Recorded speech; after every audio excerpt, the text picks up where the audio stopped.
If you're watching this video, chances are you are in 8th grade and you are about to go to high school. Look at you being all grown. Just kidding. What is up, dudes and dudettes? Welcome to the channel. If you're new here, I'm Kayla, and if you're not, thank you for coming back. In today's video, I'm going to be sharing advice for my incoming freshmen. I'm going to split this video into two parts, academic and social life. Please do not skip the academic part. I know it's probably not the most exciting thing, but you need to hear this. All right, let's get started.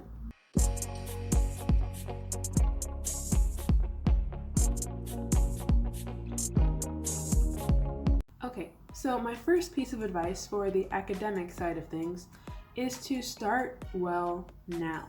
I know you're freshmen and you have a long time until you have to worry about college, but I suggest starting well now so that when you're in junior year or even senior year, you don't have to find yourself trying to catch up and trying to get good grades to impress schools. Number 2, try your best. Please, I have seen so many kids in my school simply just not even try.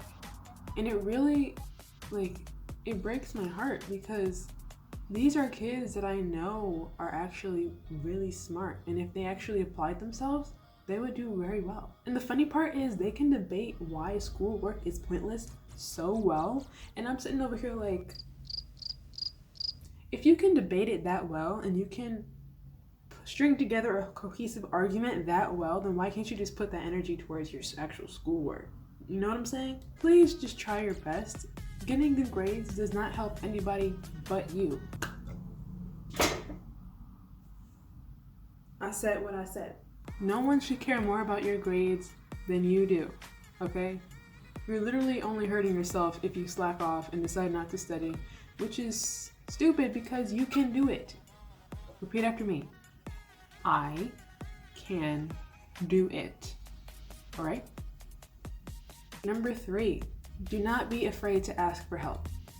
Now, everyone needs help once in a while, or all the while. Please do not be afraid to ask for help. It is not a sign of weakness, it's a sign that you're human and things can get difficult. If you're struggling, ask your teachers for help. I'm sure they'll be more than willing to help you out. Go to extra help if that's what your school offers. Get a tutor. It is not embarrassing, trust me. It will really help you and it will save you lots of time and stress when it comes to getting good grades and doing well on your tests. Now here's the fun part, the part that you probably came here for, and that is social life advice. Number 1, hang out with the right crowd. Please, getting caught up in the wrong crowd is terrible. Before you become close friends with someone, make sure that they're good people at heart. Don't hang out with people who you know will get you into trouble, who you know are troublemakers themselves. I'm pretty sure you've heard the saying, you are the company you keep, and this is absolutely correct. If you're hanging out with a certain group of people, others will start to associate you with their behavior. So if you're hanging out with people who are rowdy and disrespectful and they just don't care about their work or they're just rude for no reason, people will start to associate you with those characteristics, which is something you don't want. Number 2, popularity literally does not matter. It does not matter. If you go to a job interview and they ask you to talk about yourself, if you say, oh, I was the most popular person in 10th grade,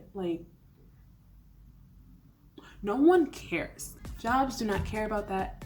Colleges do not care about that. And quite frankly, you should not either. Being popular is so overrated. Sure, you could have tons and tons of friends, but these friendships will most likely be surface level. You should instead strive to have a few close friends who you know will be there for you no matter what. Now, this third social life tip goes hand in hand with being popular. Number 3, you make people popular. Let me explain. Is there a kid at your school who has so many friends and people just seem to love them? Do you find yourself sitting there wondering, how did they get so popular? I want to be like them. I want to have what they have. I want people to like me like that. And quite frankly, that's okay to want to have the approval of other people.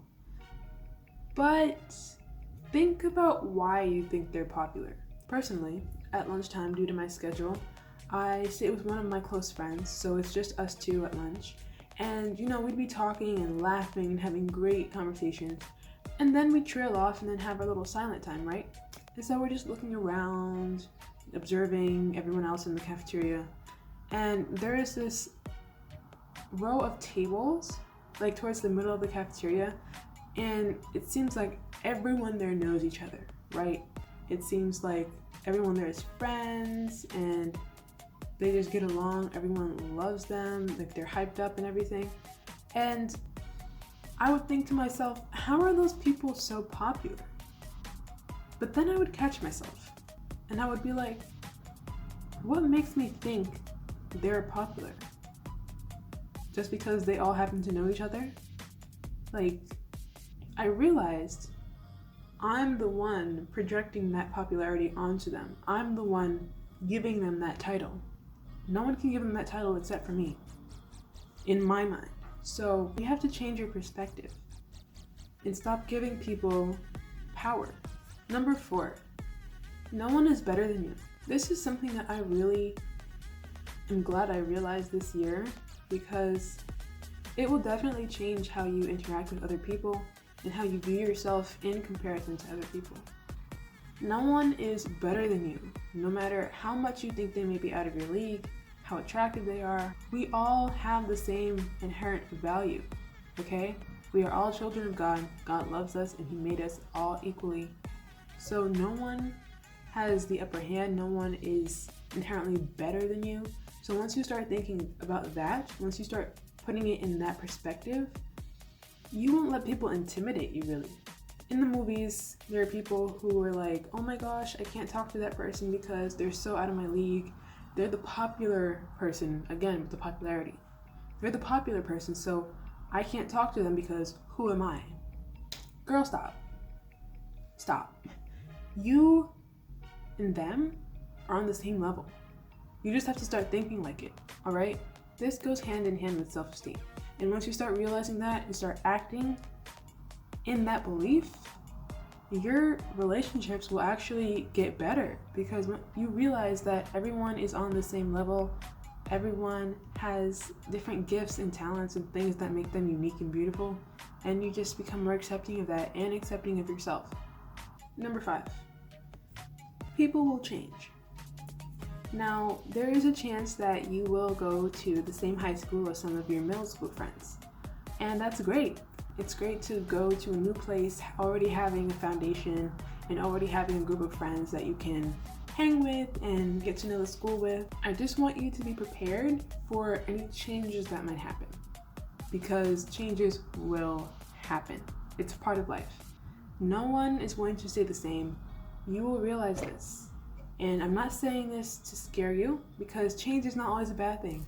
As you're going from 8th grade to 9th grade, and throughout high school in general, you will start to see personality changes within yourself and within your friends. And you may start to grow apart. Don't be alarmed. It's natural, it happens. It doesn't mean you don't love each other anymore. It doesn't mean you're not friends. It doesn't mean you don't care about each other. It just means that you're starting to find who you are and grow into the person you're going to be as an adult. With that being said, you can start to find like-minded people as you're starting to grow into yourself, and find people you're going to be friends with into adulthood after high school. Number 6, and this is my last social tip for today, and that is, high school is not like the movies, okay? I had this thought when I was coming into high school. I was like, oh my gosh, there's going to be so much drama. There's going to be, people snickering at their lockers. Like the popular girl is like, what is she wearing? No. Stop. No one does that. Unless they have a problem and they're stuck in the early 2000s, then probably. But high school is not like the movies. Sure, there's going to be drama. There's going to be friend issues, boy issues, things like that. Do not get caught up in all that, okay? Think about it. In the movies, how many minutes throughout the movie or the TV show are the characters actually in class? Like 5 minutes tops, all right? They exaggerate the social aspect of high school, and once you realize that, and I hope you do, and I hope you are realizing that, because I'm telling you now, you will be fine. High school is not as scary as you may think it is. It's a fun, exhilarating experience, and it's a chance for you to find out who you are, who you want to be, and who you will potentially become. Alright guys, that's it for this video. I really hope you enjoyed, and I hope I could be of help. Let me know if you relate to anything I said in this video. Have you experienced things like this in middle school, or if you're a high school senior or a high school junior or sophomore or even freshman? Let me know if you have experienced any of these things in high school. If you like content like this, make sure you like, comment, and subscribe so I know to make more content like this. I hope you guys enjoyed, and I will see you in the next video. Peace!